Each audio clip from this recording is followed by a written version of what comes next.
चांदवड तालुक्यातील मालसाण येथील नमोकर तीर्थक्षेत्रात आयोजित आंतरराष्ट्रीय पंचकल्याणक प्रतिष्ठा व महामसाभिषेक महोत्सवाचे आयोजन करण्यात आले। त्या प्रसंगी मानवी मूल्य, अहिंसा, करुणा आणि मानवतेचा संदेश देणारी नमोकार तीर्थभूमी समाजासाठी प्रेरणादायी ठरेल असे प्रतिपादन मुख्यमंत्री देवेंद्र फडणवीस यांनी केले।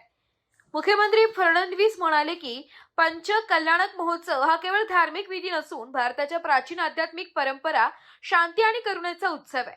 तीर्थकरांनी दिलेला अहिंसेचा संदेश संपूर्ण मानवतेसाठी मार्गदर्शक आहे। आज जग पर्यावरणीय संकटाशी झुंज देत असताना जैन समाज प्राणीमात्रावर दया आणि पर्यावरण संवर्धनाचा प्रभावी संदेश देत आहे।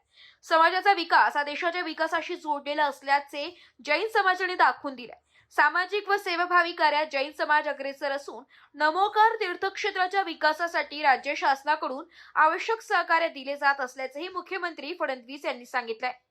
खासदार प्रफुल्ल पटेल यांनी सांगितले की नमोकार हे जागतिक पातळीवरील महत्त्वाचे तीर्थक्षेत्र ठरणार असून देश विदेशातील भाविक येथे येतील। हे तीर्थक्षेत्र मानव कल्याणासाठी दिशादर्शक ठरेल। या कार्यक्रमाप्रसंगी जलसंपदा मंत्री गिरीश महाजन, शालेय शिक्षण मंत्री दादाजी भुसे, खासदार प्रफुल्ल पटेल, आमदार डॉक्टर राहुल आहेर, आमदार दिलीप वणकर यांच्यासह वरिष्ठ अधिकारी व मान्यवर उपस्थित होते।